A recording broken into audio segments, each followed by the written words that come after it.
I genuinely think that I'm traumatized from just reading the first half of this book. Hello, my beautiful little book nerds. How are you doing on this fine day? Welcome back to In Between the Lines. If you're new here, hello. My name is Noah, and we do books. And this month, because it's Halloween, we're doing extreme horror. Little warning with this book. It does come with a warning, but I want to elaborate more on. I feel like it should have a bit more of a warning than what it has. So what it says is, this is an extreme horror novella. It features graphic, disturbing, and offensive content. It is not recommended to sensitive readers or readers under the age of 18. Yes, I completely agree with that, but in the other book that we read, it actually said there was, like, physical violence, there was rapes. This book, I'm going to tell you now, could trigger some people. It has sexual assault, it has rape, and it has something to do with a pregnant woman and a fetus. And something to do with something that looked underage. So, if you are triggered by anything to do with that, this is your warning now if you are going to read this book. Do not read it. A bit of info about this book while we're here. So this was written, I asked my Discord how to actually say the first name because I couldn't figure it out because I'm an idiot. And they said Mique, but that's how it would be, that's how it's spelled with like Dominique. So, Mique. So, this was written by Mique Watson, 211 pages. It was published May this year, 2023. And it is an extreme horror novella. It has been put into the splatterpunk, and certain things happen in it, I would say splatterpunk, but it seems to be a lot of like a mental stuff more than anything. So, there you go, we're going to go straight into this. So, here's my reading and reactions and thoughts as I read this, so let's go.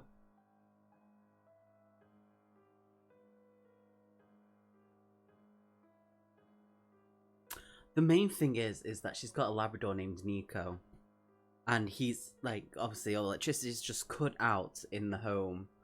After a emergency broadcast happened, then it's set her on edge, and then it's like a fuse box goes off. There's a noise that reminded Jeanette of a champagne bottle being popped across the room. And then as she looks out the window, all the houses are going dark, including hers. And Nico, the Labrador, starts barking, and instantly she's like, Nico, easy boy, and he like runs into it like a scared little child. And for some reason that really hit home, because that's Milo. So I'm just like, oh, Milo, and I kind of like don't want anything to happen to this dog. So there's that. Okay, so here's basically what has happened so far. With the lights going out and off, she saw someone standing through the mirror. She runs to the kitchen to ring Anna, who is one of her next door neighbors, like across the road. And Anna just starts kind of waffling on about random stuff. And as she turns around, there's a guy called Brandon who's come into the house. And she's like, how the fuck have you got into my house? And this Brandon person, she knows him, she works for him, she was attracted to him at some point. This man is married. They've basically just had like a sexual relationship, but this man will never leave his wife.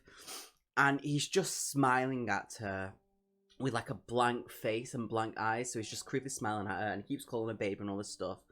And she's like, this isn't right with his smiles. And these nicknames that he's given me, they don't match up to what he normally calls me. So whilst on the phone to Anna, she's like, let's go sit down and have a talk.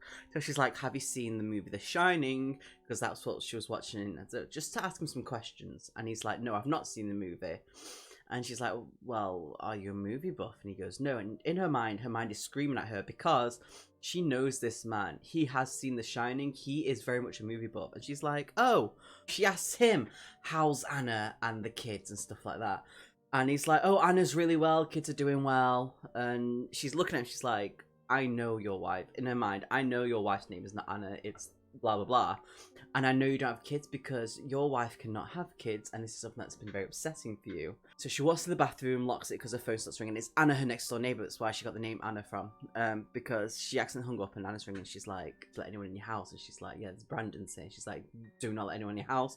I'm locked in my bedroom. Frank, my husband, is dead. And the door starts banging.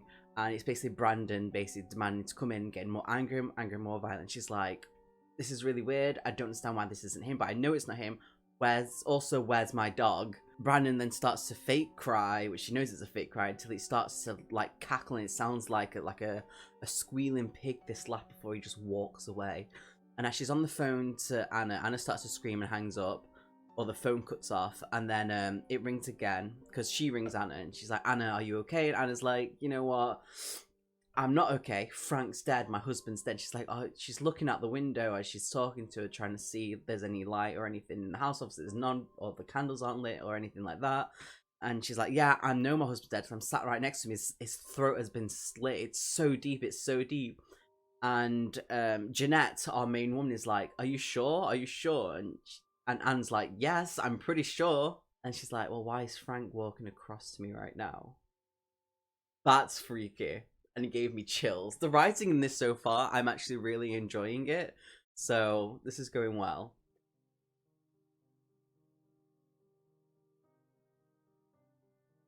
That's actually really upsetting.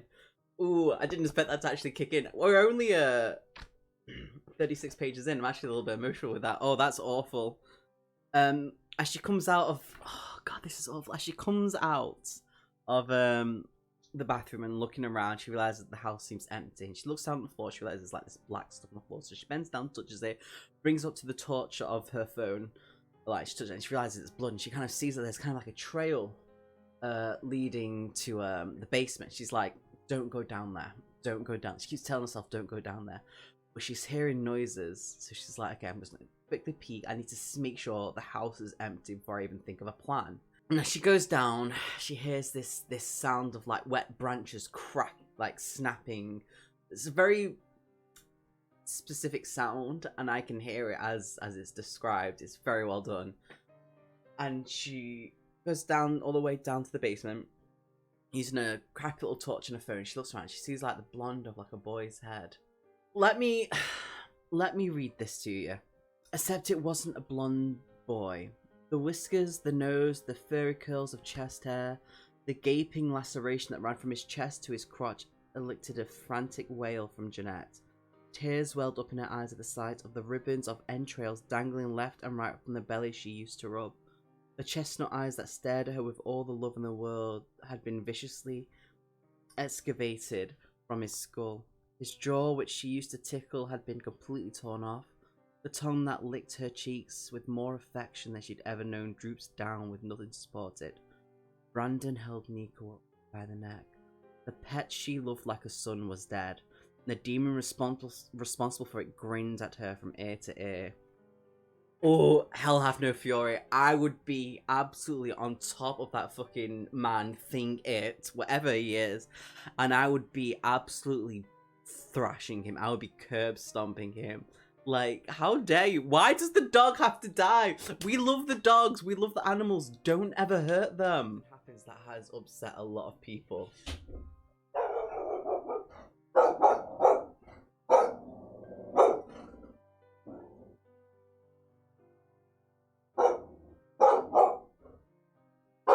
My door just opened. Milo, come here. Milo! I'm so happy that was on camera. Yo, this bitch left Anna. She just ran and escaped and has gone as far as she can run away from the area. She tried ringing 911, but there's not even a dial tone on her mobile or anything. This is for Jenny. Just met another character. Her name's Samantha. Samantha? I don't even know it's Samantha.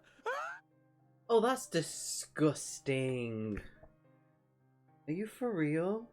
So Samantha and Jeanette have just been grabbed by two people.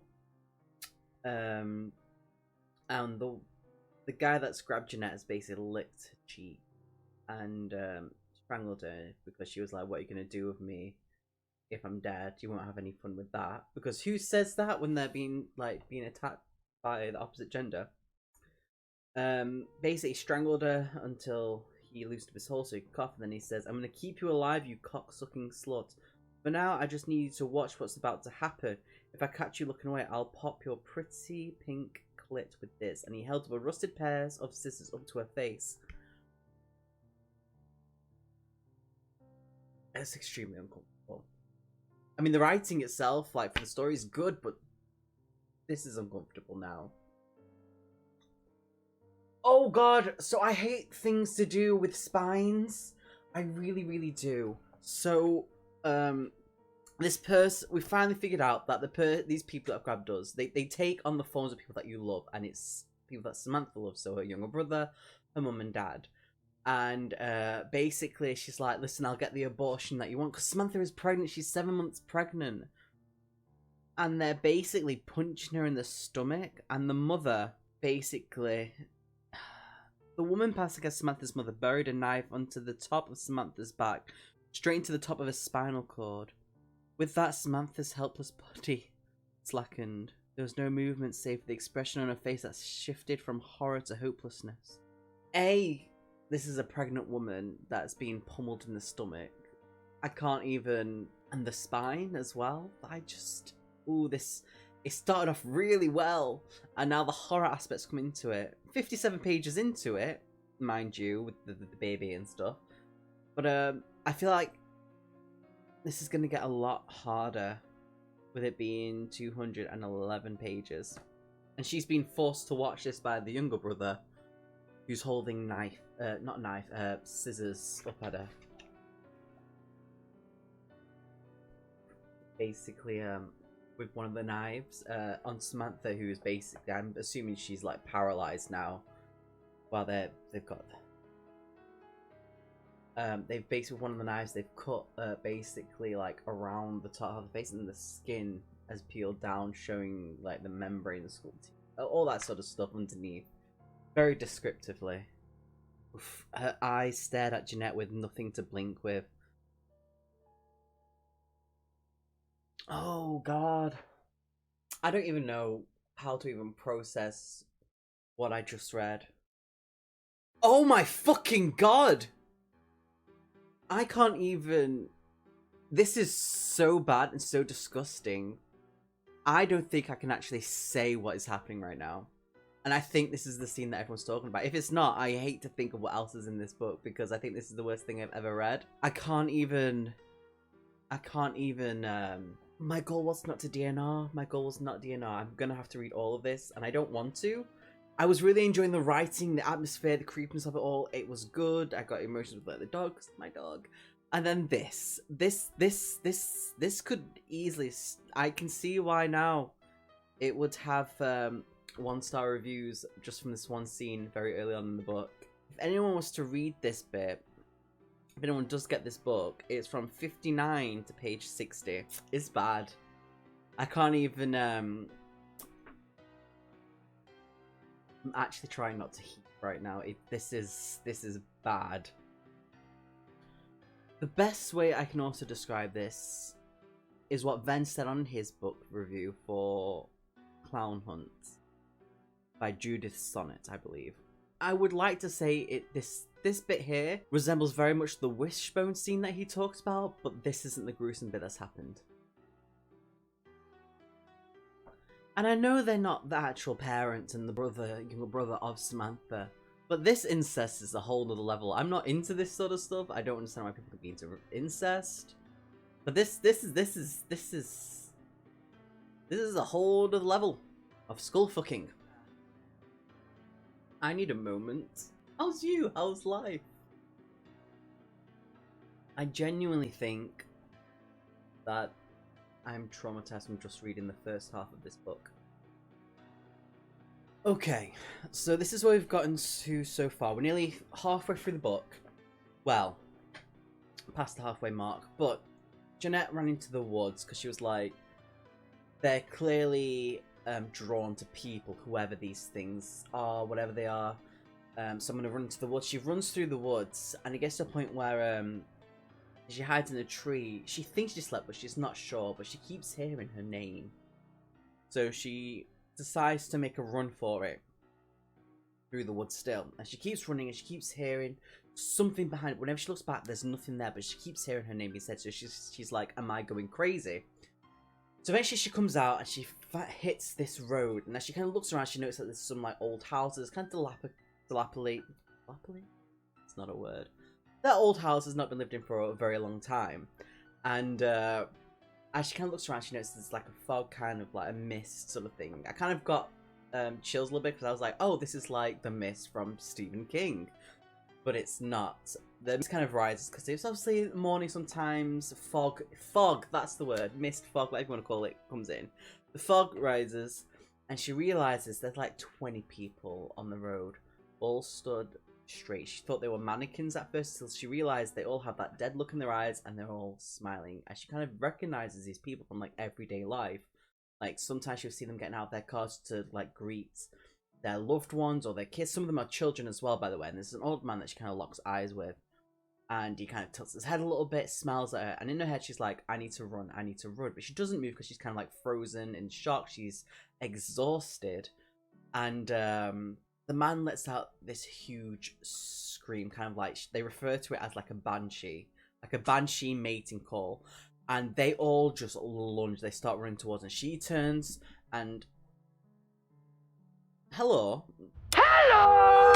So she turns and starts running as fast as she can, and eventually she runs to, as before she was looking around, there was a factory she saw. She starts just running towards it because she's like, that's the best chance I've got. It's gonna be, hopefully it's gonna have something there that I can use. So she runs, and she just makes it time and latches the door. Now she turns around, a gun is pressed to her head, and it's a woman's voice basically saying, get onto the ground, give us any of your weapons. She does, and they kind of realize that she's not one of them, and they call this woman Alex. Her name's Alex, and this woman Alex basically says, okay, you're not a stiff then, and that's just what they kind of call them. And they kind of share what's happened to them too, and they're kind of like making a bridge with each other. This is what happened to them, and they've gone through the same thing, and they're talking about how they just can't seem to sleep.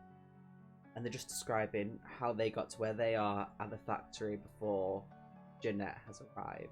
No! The woman's called Shannon, and there's a guy there called Alex who is Shannon's boyfriend. I apologise about that. Oh no! You know, like in most games there's always like a sewer level? I think we're heading into a sewer level. Okay, so they've gone down into the sewers, and they've realised there's a lot of dead bodies down there, some looking fresh, and one of the bodies is the body of one of them things that's just smiling, and it's kind of like sort of crystallized a little bit. Its eyes are black, and Shannon's like, I can't be here, we need to go back up. So Alex goes back up, and Shannon goes up behind, and he's like, listen, they're all up there, they've got weapons, we need to go back down. And as they go back down, Shannon's like, I really can't be here. And he's like, well, we've got no choice. And Shannon looks at her phone that they're using as the flashlight, and she's like, I've been using low power mode since last night. I've got 7% left. We're gonna run out. We need to think of something fast because it's gonna go in a couple of minutes. It's gonna go in a couple of minutes. And Alex is like, well, my phone's already dead. And Jeanette's like, I left my phone somewhere behind. Jeanette says, because Shannon used to be a journalist photographer. So she's like, does your camera have a flash? And we just know where this is going to go, because the phone's going to die. They're going to have to use a flash that's going to be illuminating things that's happened. And obviously, I think that dead one is going to... It blinked already, she thinks. So this is what I'm thinking is going to happen. It's going to be terrible. It's going to be freaky. So I'm actually looking forward to how this will pan out. I hope it pans out the way that I think it will. But let's see. It is going exactly how I thought it would go. Very well, by the way. Let's just take this in. Right, so they're going through the sewers. They needed to have a break, and they've been using not only her phone but the camera flash to see further ahead to make sure they can see everything. And they stop in the sewer and having a breath, and they hear a splash, and they're like, yo, stop moving around. And they're all like, it wasn't me. They're basically trying to figure out, and they're like, it's not funny, it's not funny, it's not a joke. And they're like, it's not a joke. And then a groan followed by a faint cackle reverberated off the walls. Alex pointed the camera behind them and snapped. In that brief flash of light, all three of them gasped. A shadow was crouched on the ground. Snap. Out of the water emerged an oily, tar-coated skeleton. Snap. It steadily craned upwards from its slouch and stood about 7 feet high. Its limbs cracked with the sound of dry bones grating against one another and snapping. Its jaw was embellished with an assortment of mangled, almond-shaped, razor-sharp teeth. Snap. Fuck, Shannon cursed as she found managed to cease managed to fire the flash of her phone up ahead. The creature was gone. That itself is terrifying, and I love that. Listen to this. Shannon collapsed to her knees, letting out a massive wail. She fell onto Alex and sank into his shoulder. What the fuck is happening? I don't know. These 3 words were perhaps the most horrific thing Jeanette had ever heard. And that moment when someone says, I don't know, and that's the worst thing you could ever hear. That's absolutely terrifying. Because for us as people, we always want to know what is going on, what is happening. We want to understand. Like Lovecraft once said, the oldest and strongest emotion of mankind is fear, and the oldest and strongest kind of fear is fear of the unknown. And I 100% agree with that. And that there is basically someone connecting with that instantly. And I love that. I love that so much. They got out of the sewers. 2 of them did. They got Alex out. Oh, by the way, Alex is dead now. And here we've come to a bit where Jeanette is trying to figure out herself while they're running for their life. She's trying to form coherent thoughts. And she's like, where did they come from? Are they interdimensional beings from another planet? Did someone somewhere open a portal to hell? Why do they look like carbon copies of us? Oh, so good. So Jeanette's trying to explain to Shannon that they need to recharge their batteries. They're hungry, and if I have to kill someone for us to recharge them batteries, I will. And Shannon's like, no, we can't do that. Jeanette's like, well, how do you know they're innocent? The way she says it is, let me ask you this. How the fuck do you know who's innocent anymore? I don't know if all this is going on all over the world, or if it's just here. What I do know is that they don't play by the same rules. Do you want to survive this or not? And that's a very good thing to say. Like, I like that. That pretty much puts things into more perspective, you know? Because you don't know that. You don't know. Jeanette's finally got a moment to ring her dad to try and check up on him. And he's like, yo, who's this? And she's like, Dad, it's me, it's Jeanette. And he's like, who the fuck is this? Why are you playing this sick fucking game? And she's like, what do you mean? It's me. And he's like, no, my daughter's sitting in the room. She's been sitting in the front room with me for the past hour. She's like, no, Dad, that's not me. It's not human. And he's basically like, yo, fuck off. I'm done with you. I'm hanging up now. And he hangs up on her. And the knowledge that that thing that's there with them, like, her dad's not gonna be okay. And there's nothing she can do about that. That's terrifying. I don't know what to say about this. 3 men have trapped Shannon and Jeanette and forcing them to do stuff. And a bit of golden shower too. It's not good. It's gotten tough again.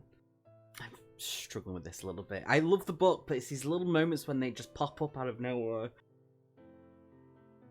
What is it with people and using spit as things in a sexual nature? Why? What is wrong with you people? When people write about it in a book so vividly, it's so uncomfortable. And at the same time, I'm like, who hurt you? I don't even know what to say about this bit. It's, what is it with people putting objects up places where they shouldn't go? Like a butcher knife. Up a woman. Why is it described so well? Why is it always eyes? Why always eye popping? Orbital fluids. Ugh. Okay, so I just want to know. Unfortunately, I'm going to read this line out to you that is said. Speaking of, does this place have a frozen food section? I want to stick a mackerel up the live one's pussy. What? Why? Who thinks of these things and thinks, I know, that's going in my book? So Shannon's dead. We liked Shannon. I'm actually really upset about that. And Jeanette is fighting back, thank God. This line right here. What is the point in surviving if I'm not willing to fight for my life? See, what you write such good moments like that, and then you fucking shit all over it with the mackerel thing and everything else. She escaped from them 3 men, killing one of them, as she did, stole their truck as they chased her, and she's just driving. She was then contemplating if she should just give up, but then she's like, no, I want to see if my dad is okay. Thought moments for Jeanette.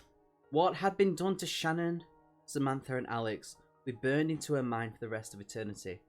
She thought about how the men she just killed sounded normal. They walked like humans. There wasn't that uncanny awkwardness that they possessed. They didn't have that dead, glazed over look in their eyes. Their eyes were wide with jubilation. The more she replayed these events in her head, the more she pieced together the inconsistency. Could it be that, now that the rulebook has been burned, humanity's actual instincts have finally been unleashed? Perhaps mankind truly was the worst thing to happen to this godforsaken planet. Perhaps we were all just waiting for society's collapse so we could collectively lash out. But how could we have turned into this so fast? Oof, that's it. That's it. That's the question. That is the question. The boy who looked like he was in the 2nd grade bucked back and forth, pumping his undeveloped penis into the corpse's anal cavity. Get help. Please. What the fuck? What the actual fuck? I don't even know what to say. It's getting worse. Hell's opened up. In book form. She's just made it to her dad's home. And she's walking into the building. And she's kind of like, in her head, she's like, it's empty. He's gotten out. Everything's fine. But she needs to look around.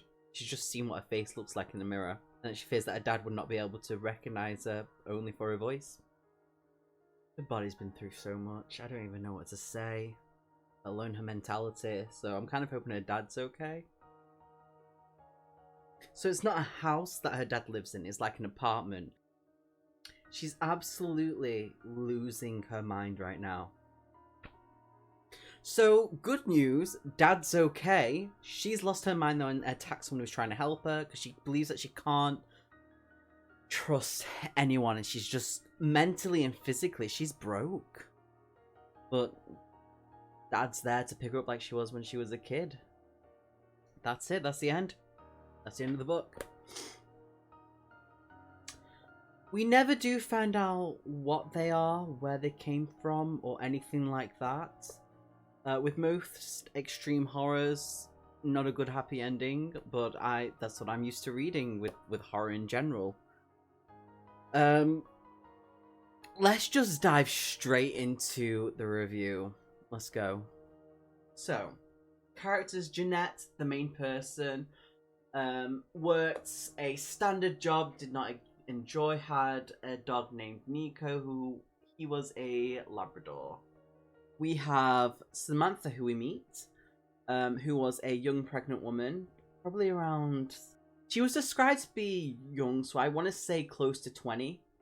Maybe like late teens to early 20s, I'm assuming, with the way that it was done. We then meet Shannon and Alex. Now, Shannon and Alex were a couple.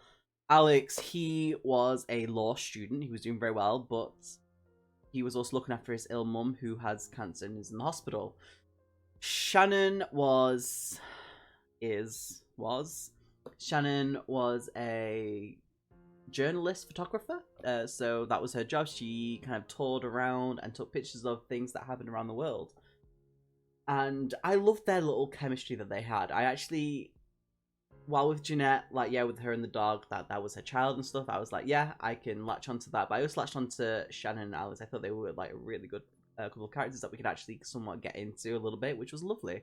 We then have a couple of people that pop in and out of it, but we don't really care about. We're not going to talk about them. But then we have the father and the stepmom. Lovely people, but we don't really go into it. The main thing is Janet's the main character, and her experience throughout from where she's at when everything starts to getting to see and find her dad. Story and plot, I mean, you can pretty much get it from the blurb. Emergency broadcast happens when she's home at night, basically saying, listen, don't trust anyone. Everything kind of goes in and out, and it basically says, before it cuts out completely with all electricity and anything to do with phones or internet, is they look like us. She kind of clicks to see how they don't actually look like us. Like, We have emotion with our face, with our eyes, eyebrows, and that. But all they did was they stood and stared and would smile. And any sort of information that you would have with them, they wouldn't have any memories of that. They were just parading around as people that you would recognize and loved. And the whole story is how she basically goes to find her dad. How she survives this start of what you could say is the apocalypse.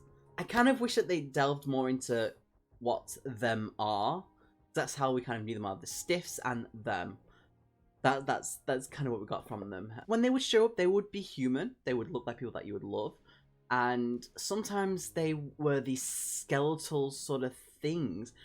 We never find out what they are, where they come from, or anything like that. And I wish it delved into that a lot more. That's my only gripe. The plot itself is actually very well done. It's smooth, it's fantastic. It has the movement of everything's at home and calm, and then bam, things have happened. And they have moments where the character has like a reprieve, where they kind of charge their batteries up a little bit, and it makes sense. It doesn't cut away from the story or anything that's happening. And the way that they have these moments where they have to like calm down and sort themselves out, it's like, yeah, you know what, that is believable, and I would like see it happening like that. World building, well, I could say there's a little bit of world building. There's not a lot. The main thing is just how they survive and of what's happened to them. So we don't really know much about the world, just that the world is affected. It seems to be affected by this thing that has happened. Re-readability, despite the things that I mentioned in the warning at the start of the video, with them disgusting bits at the beginning and a little bit at the end, but the story of them, I guess I would read it again. I don't even know what to say. Like, I would like to read it again with the mindset of what I know is going to happen in it. I could possibly read it again. Oof, it was tough though. We have fun factor. There were moments in the book where, yes, it did have a little bit of... Well, no. So the book itself, the story in it, there's like a little bit where Samantha jumps out trying to like lighten up the story, which doesn't go well, because obviously in that sort of situation, why would it go well jumping out of someone? I enjoyed reading the book. The story itself, it pulled me in, and I wanted to know if they would make it. Rating and review. Now this is where it would probably shock a few of my friends, especially Ven maybe, and my partner, I'm sorry. I'm actually going to rate this 4 out of 5 stars. The writing is fantastic, the characters have depth, which I love, which I always bring up whenever I do a review, if they have depth or not. The other books did not have that. They were just these characters that were just put into these roles.